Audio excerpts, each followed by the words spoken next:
Hey guys, welcome back to the WODdoc Project 365, episode 1302. Guys, if you're following along on YouTube, please jump on over to thewoddoc.com. Check out all of our full-length videos. That's where we house them. We're on a 4-part series so far of headstands to handstands. Today's going to be our first progression into doing handstand. We're supporting ourselves on our hands rather than our forearms. If you guys have been following along, we went from our headstand, supported with our hands, then supported with our forearms, and then getting ourselves where our head was off the ground and we were doing a complete forearm stand. There's a bunch of different progressions in between there, but I'm giving you guys an outline to go off of, okay? Now, the purpose that I always try to reiterate on each one of these episodes is we're starting as a headstand and we're working our way up because we're starting as a foundation, just like if I was crawling before I was walking. But more importantly, I'm getting more and more reps through this core and understanding that orientation in the inverted position. Because a lot of things happen there that tend to put us all out of whack. Either we start to lose flexion, or I should say we start to fall into extension through our core, and we kind of, or we'll get like, or we'll fall into flexion and we'll get super crunched up rather than staying nice and tall and upright in a nice stable position. Remember guys, every time that we build a layer of this, we're adding length to that puzzle piece, okay? So it makes it that much harder to teeter. When we're on our head, we're gonna be an arm's length shorter than when we're on our hands ourselves. But the biggest thing in the first step of doing handstands is getting the shoulder strength to support ourselves. So in today's episode, we're just doing a simple handstand hold. Nothing exciting here, nothing that you haven't seen on the channel before, but it goes along in progression. And I want you to focus on a couple things. I'm going to go up against the wall. If your butt starts to fall back against the wall, you start to fall into a slouch. I want you to think about squeezing your glutes.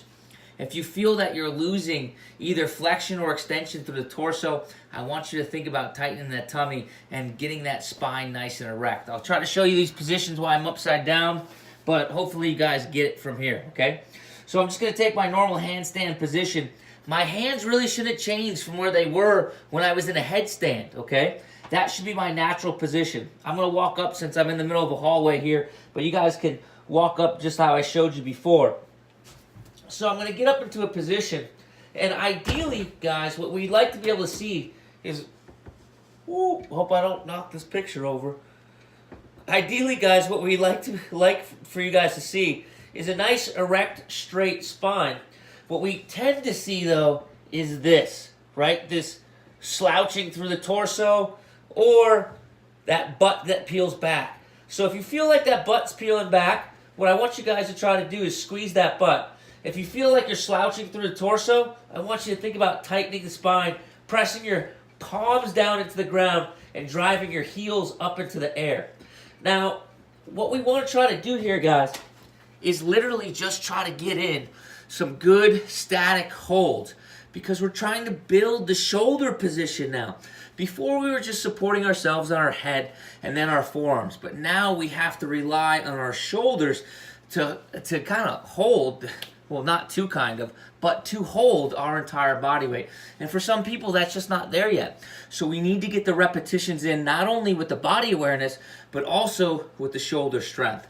So what I recommend with this, guys, is if you're in this position, if you made it up and transitioned all the way to this position, we want to be working on daily holds, 5 times 30 seconds. And if we can't get there, we need to be able to build until we are there. If not, I think you're going to get really frustrated with handstands, or you're going to create a whole bunch of bad tendencies. So let's get you on that. And if you're at this position where you need to use, these repetitions of these handstand holds, 5 times 30 seconds, we're really looking at doing them for 4 to 6 weeks. I know that seems like a long time, but that instant gratification isn't going to help you in the long run, okay? Questions, comments, please post them below, guys. Otherwise, we are here each and every day optimizing function to optimize performance.